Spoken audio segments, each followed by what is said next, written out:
Assalamualaikum warahmatullahi wabarakatuh. Selamat pagi Obralian. Ketemu lagi di hari ini di episode ketiga obral.com. Dan tema kita kali ini adalah jejak pemikiran Bang Amir. Betul begitu Bung Ali? Tepat sekali. Bang Amir sendiri adalah nama yang tidak bisa dilepaskan dari Prodi Ilmu Komunikasi UII ya. Beliau adalah salah satu pendiri Ilmu Komunikasi UII dan selain itu beliau juga hidupnya aktif dalam industri media.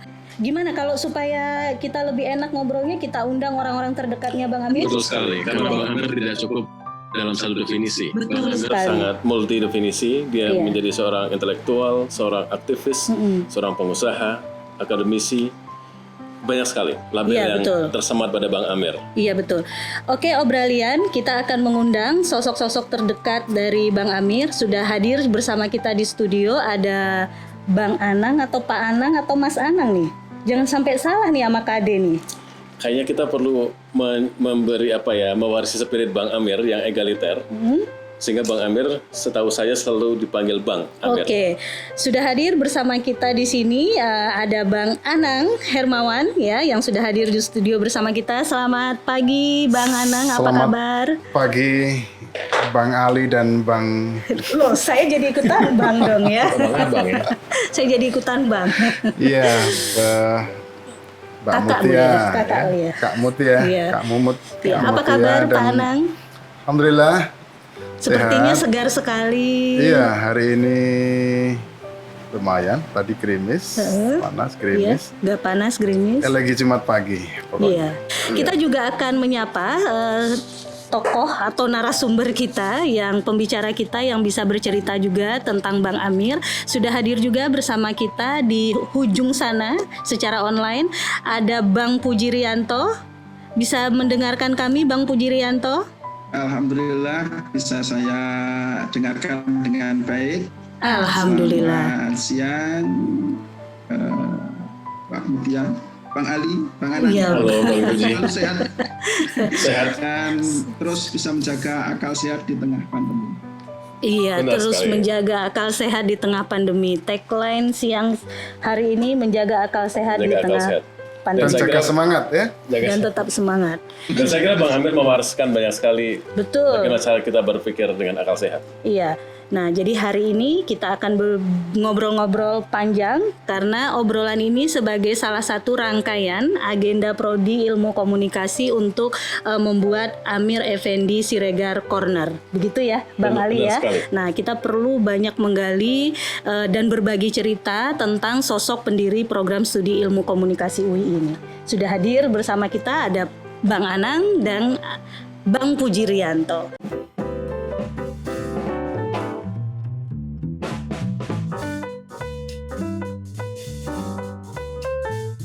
Kita mulai dari mana dulu nih, Bang Ali? Kami akan bertanya banyak hal. Saya kira cerita tentang Bang Amir sangat banyak sekali. Oke, kita akan mulai dari Bang Anang dulu barangkali.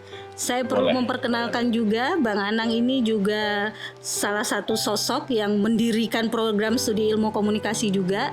Oke, Bang Anang, mungkin bisa cerita banyak tentang Bang Amir, siapa sebenarnya sosok Bang Amir, supaya adik-adik kita bisa tahu Iya, benar sekali. siapa Bang Amir Siregar ini. Iya. Kalau secara personal kenal langsung ya 2003.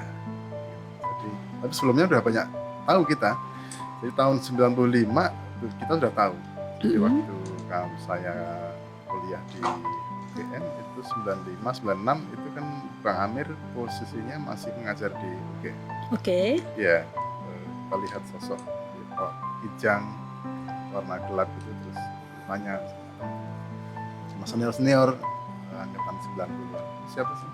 Oh itu Bang Amir. Jadi di UGM itu dulu ada dua Siregar loh. Ada Amir Effendi Siregar, ada Ashadi Siregar.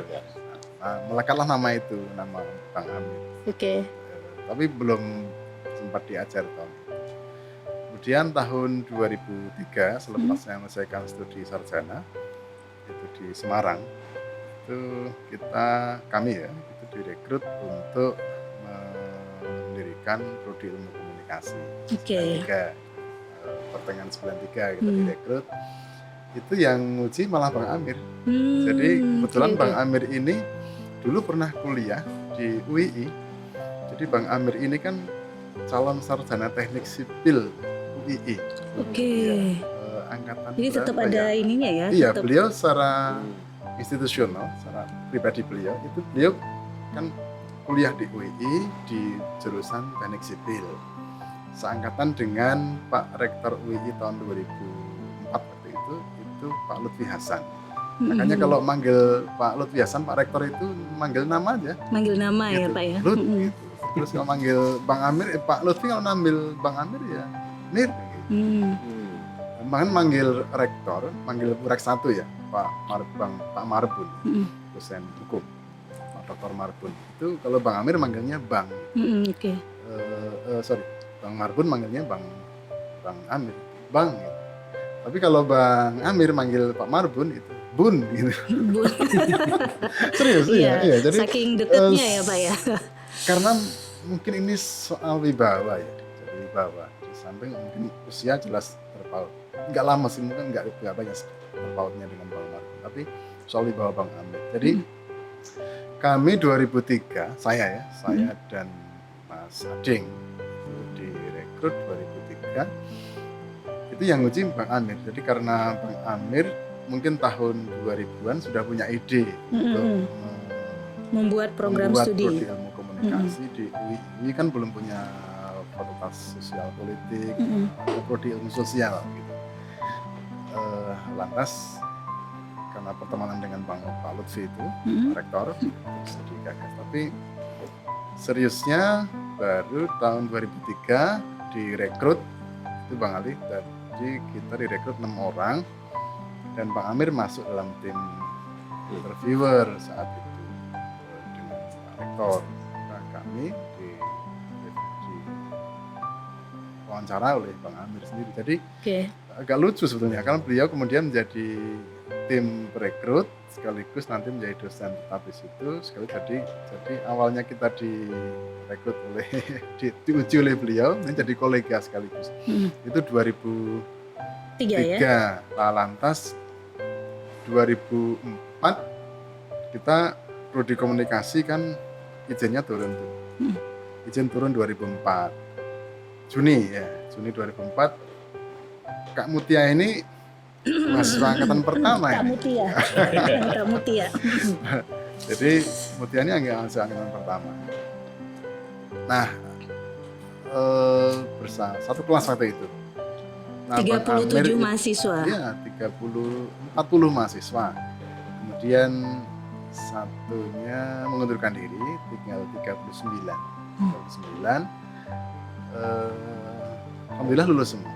Nah, lantas ini kan menyejarah kehadiran Bang Amir ini.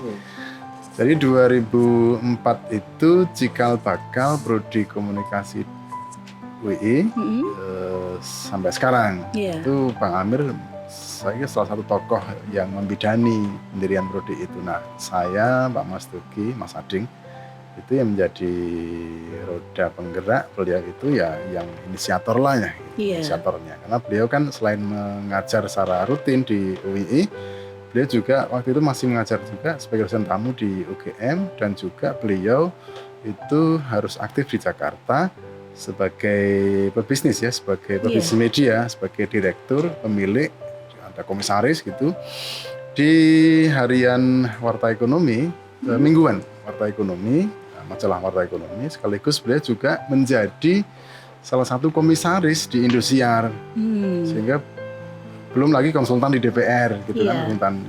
Karena ini perjalanan beliau ini kan unik.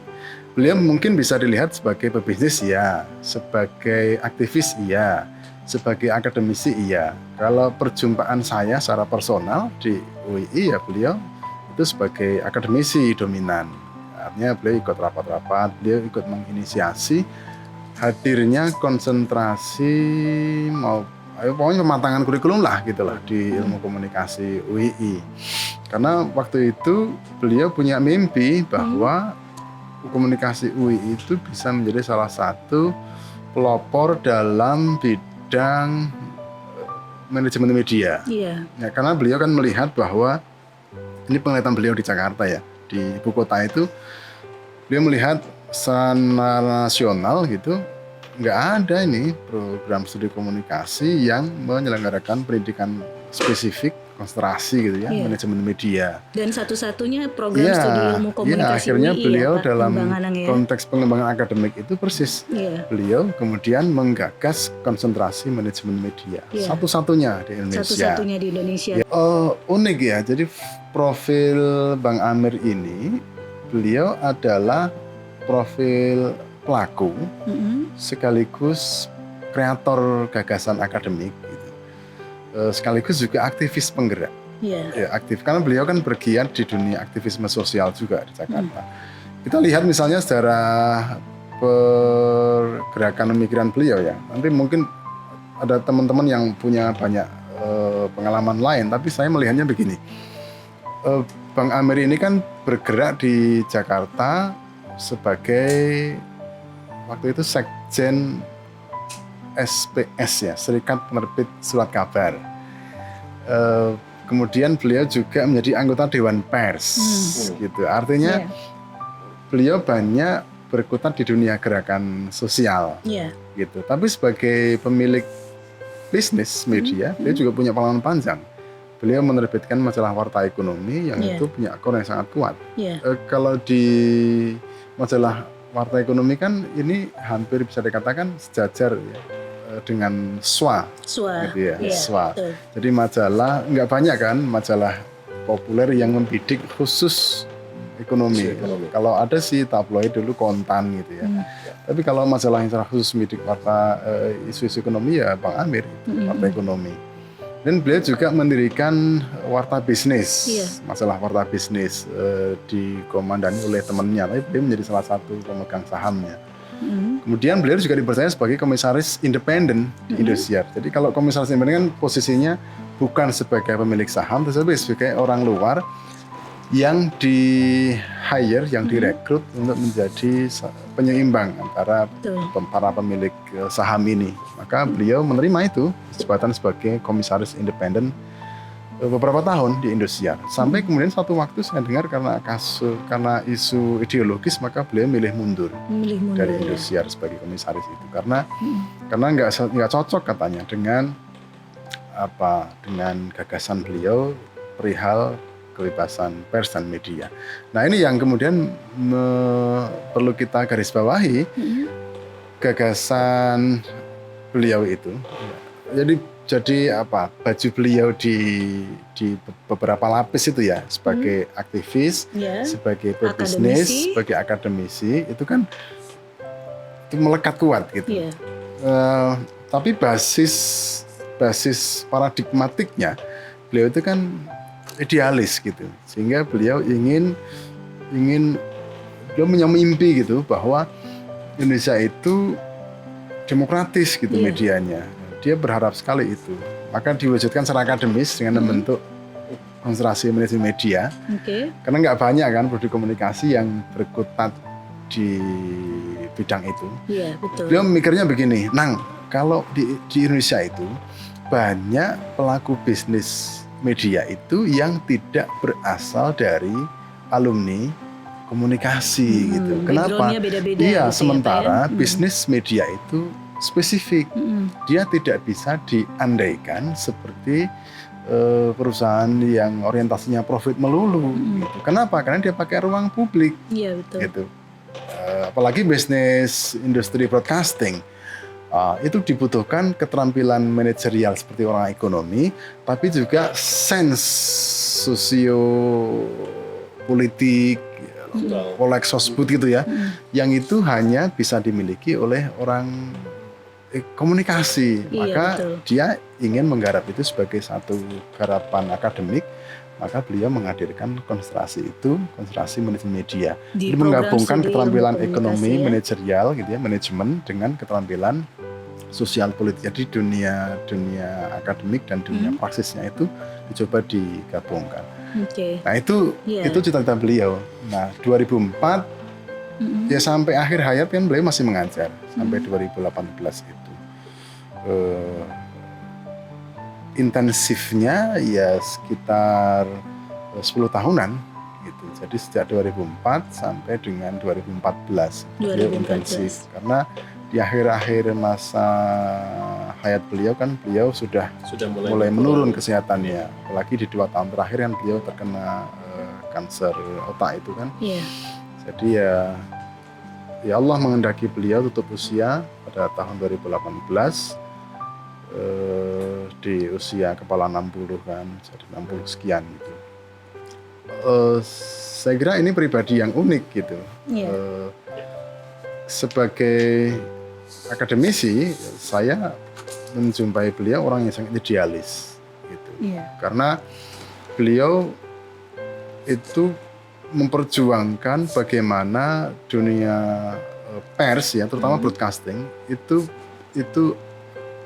bisa menghadirkan ruang-ruang penyiaran yang mewakili atau merepresentasikan 2 aspek. Yang pertama adalah diversity of content, yang kedua diversity of ownership. Karena dia kan lihat kan bahwa kepemilikan media besar di Indonesia itu kan sangat sentralistik. Jadi ya ada mafia media itu yang dia nggak suka dengan itu. Dan itu melanggar prinsip hak asasi manusia kata dia. Karena itu berarti ownership-nya tidak merata gitu. Dari sisi konten karena ada sentralisme kepemilikan, sentralisme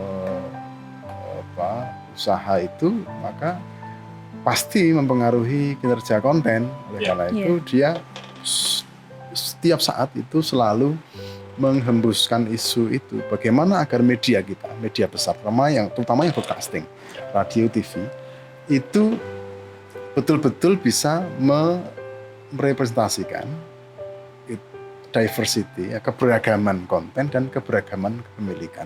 Ya, oke. Bang Anang, terima kasih sekali, banyak hal yang bisa kita catat dari sosok Bang Amir. Bang Amir, idealisme menjadi kata kunci dari Bang Amir ya. Iya. Gagasan-gagasan Bang Amir soal diversity of content, diversity of ownership dan sebagainya.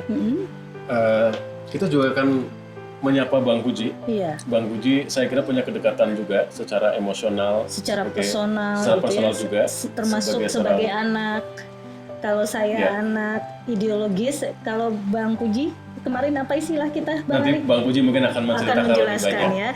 Tapi yang perlu kita catat bahwa Bang Anang di sini menjelaskan yang paling dominan hubungannya adalah hubungan akademisi. Sebagai akademisi. Nah, sementara Bang Puji yang sebentar lagi akan bergabung bersama kita akan menceritakan secara lebih dekat bagaimana kedekatannya dengan Bang Amir. Sosok Bang Amir sebagai seorang aktivis juga ya. Iya, betul sekali Bang Ali.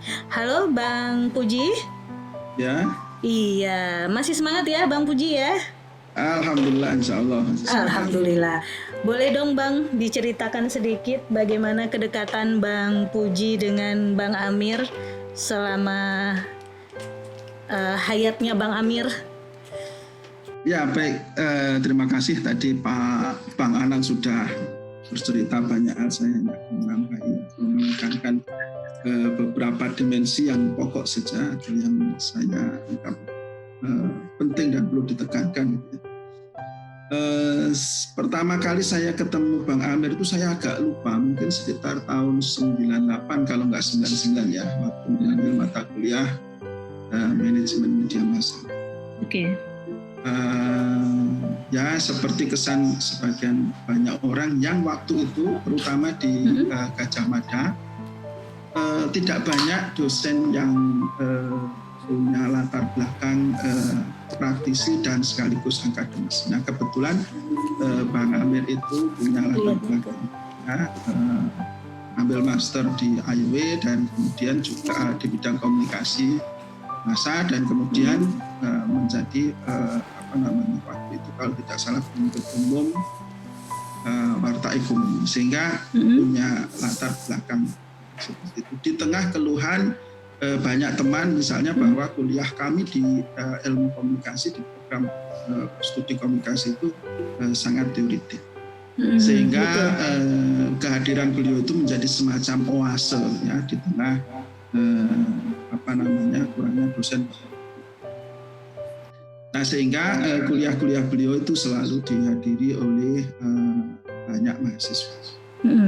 Nah, setelah itu saya nggak pernah bertemu lagi dengan sosok beliau, kecuali ya beberapa ketemu secara jauh gitu ya. Karena di dalam kuliah pun bahkan sepertinya saya jarang sekali ngobrol dengan beliau karena ya beliau ini kan sosok dengan dengan atribut yang banyak melekat di beliau. Nah, itu semasa kuliah tahun berapa itu, Bang Puji? Saya masuk prodi komunikasi Bulak Sumur itu kan 97 ya. 97 ya. Mata kuliah manajemen media itu mungkin saya ampuh, bukan saya ampuh, saya ampuh sekitar 99. Naluri, maklum, naluri sebagai dosen dan ini yang jangan-jangan sudah mengandung. Iya, bisa jadi. Karena Bang Puji ini memang nalurinya menulis, mengajar begitu Bang Ali. Iya, benar sekali. Ya, jadi mungkin akhir semester 298, kalau tidak ya mungkin 99, saya tidak ingat dengan pasti. Tahun berapa saya ngambil. Karena beliau mengajar 2 mata kuliah seingat saya. Yang pertama adalah komunikasi pembangunan, yang kedua manajemen media massa. Saya nggak tertarik dengan komunikasi pembangunan waktu itu karena pembangunan saya anggap gagal, jadi ngapain ada. Tapi saya orde baru saat itu ya. Ya, saatnya itu orde baru. Tapi saya membaca buku yang diterjemahkan beliau, yaitu teori-teori pembangunan dari kiri ke kanan ya, mulai dari Johan Galtung, Emmanuel Wallerstein dan sebagainya. Bisa baca buku beliau. Nah, baru secara tidak sengaja, karena waktu itu saya pengangguran, saya pengen tinggal di Jogja. Tahun berapa itu? Tahun 2002 saya lulus dari prodi. 2002, oke. Nah, saya tidak mau keluar dari Jogja karena saya masih ingin menimba ilmu di Jogja. Lalu tahun 2004 kalau tidak salah, jadi 2002 sampai 2004 saya menjadi freelance, menjadi asisten almarhum Profesor Dr. Budi Winarno waktu itu. Lalu tahun 2004 jika tidak keliru, teman-teman prodi komunikasi termasuk teman-teman saya bergaul di mahasiswa dulu terutama 98 itu mendirikan sebuah lembaga namanya Pusat Kajian Media dan Budaya Populer. Nah, karena saya PKMBP ya. Karena saya waktu itu pengangguran dan kebetulan salah satu inisiator itu adalah teman baik saya. Ketika kuliah sering ngobrol, sering diskusi, maka saya diminta bergabung dengan lembaga. Tahun 2004 itu ya? 2004, ya. Nah, pada tahun 2004 itulah saya mulai berkenalan dengan Bang Amir. Jadi karena beliau menjadi pembina, Dewan Pembina bersama dengan Profesor Musa Asari di PKMBP. Nah, 2004-2005 kami menyelenggarakan penelitian yang pada waktu itu kebetulan Bang Amir itu menjadi menjadi anggota Dewan Pers di bidang pengkajian. Oleh karena itu, secara kebetulan karena PKMBP berisi juga mahasiswa-mahasiswa beliau, maka kami melakukan pengkajian yang waktu itu sebetulnya belum pernah dikerjakan. Jadi pengennya Bang Amir adalah kinerja yang diukur dari performanitas wartawan menulis berita itu diukur. Sehingga dari situ bisa dinilai, oh koran ini bagus, koran ini tidak. Maka waktu itu kami berhasil membuat skor. Pada tahun pertama ada sekitar 50 koran dan majalah kita skor. Dan kemudian juga tahun berikutnya itu lebih dari 100 koran dan majalah kita skor. Lalu ada peringkat-peringkatnya berdasarkan ukuran-ukuran yang bisa dipertanggungjawabkan. Oke, jadi memang panjang ya sebenarnya sejarah kebersamaan antara Bang Puji dengan Bang Amir. Diawali dari masa kuliah dulu di UGM gitu ya, kemudian tahun 2002 lulus, kemudian berlanjut kerjasama atau bekerja bersama tahun 2004 di PKMBP itu. Iya. Ini memang cukup panjang. Cukup panjang dan sekarang Bang Amir sudah tidak ada, Iya. 2018 ya. Nah, tapi apa kira-kira legasi pemikiran Bang Amir yang harus kita rawat dan harus kita lanjutkan nih, Bang Iya. Puji? Dan mungkin pertanyaan sama nanti buat Bang Anang juga. Iya, Bang Puji dulu atau Bang Anang dulu? Iya, Bang Amir ini kan tokoh aktivis ya. Saya kira kalau wartawan-wartawan senior di Jogja atau di Jakarta pasti tahu kalau Bang Amir ini salah satu pendiri LP3Y Iya. LP3Y, Lembaga Pendidikan, Penelitian dan Penerbitan Yogyakarta. Yaitu salah satu lembaga LSM legendaris yang melakukan pelatihan pada calon-calon wartawan atau dia menjadi salah satu rujukan untuk pelatihan wartawan di Jogja saat itu. Dan banyak alumni LP3 yang kemudian menjadi wartawan-wartawan terkenal gitu ya. Termasuk juga beberapa dosen itu juga di Jogja itu juga aktivis-aktivis dari LP3Y.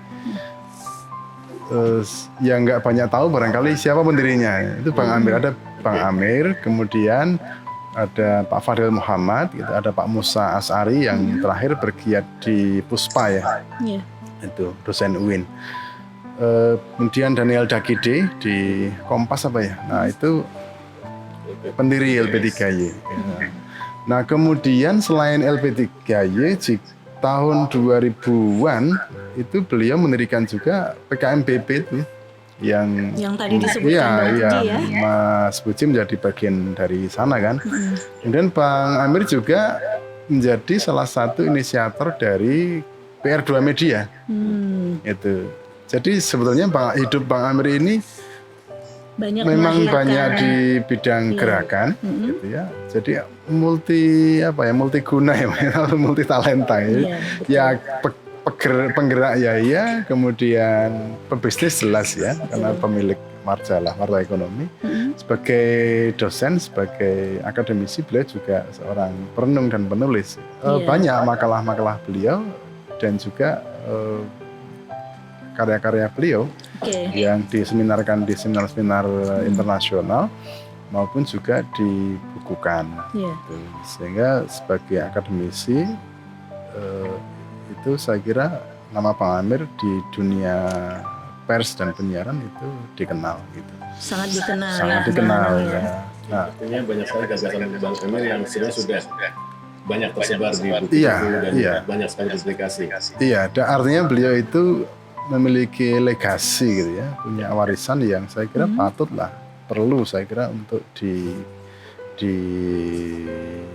dijaga dan diwariskan gitu kepada generasi muda sekarang. Karena mungkin Bang Anang, Bang Puji beruntung ya bisa bertemu langsung, bisa berdiskusi dan sebagainya. Bang Puji, kalau dalam versi Bang Puji, apa nih legacy dari Bang Amir buat generasi muda, buat para pengaji media dan sebagainya, yang harus kita rawat dan perlu kita teruskan terus? Pertama yang saya pelajari sampai sekarang melekat itu adalah kedisiplinannya. Karena tadi sempat terputus, karena saya pengangguran lama itu, dalam pengertian saya bekerja freelance, akhirnya kemudian banyak urusan yang bersifat administratif di PKMBP itu saya kerjakan. Karena saya yang selalu termasuk misalnya PKMBP harus mensupport penggalangan opini dan seterusnya, itu saya yang kerjakan. Dan itu luar biasa menyita energi, waktu, dan bahkan saya hampir-hampir putus asa dan mundur waktu itu, karena Bang Amir ini teliti, tuntutannya tinggi, dan betul-betul serius. Jadi tidak pernah satu pekerjaan itu dikerjakan setengah-setengah.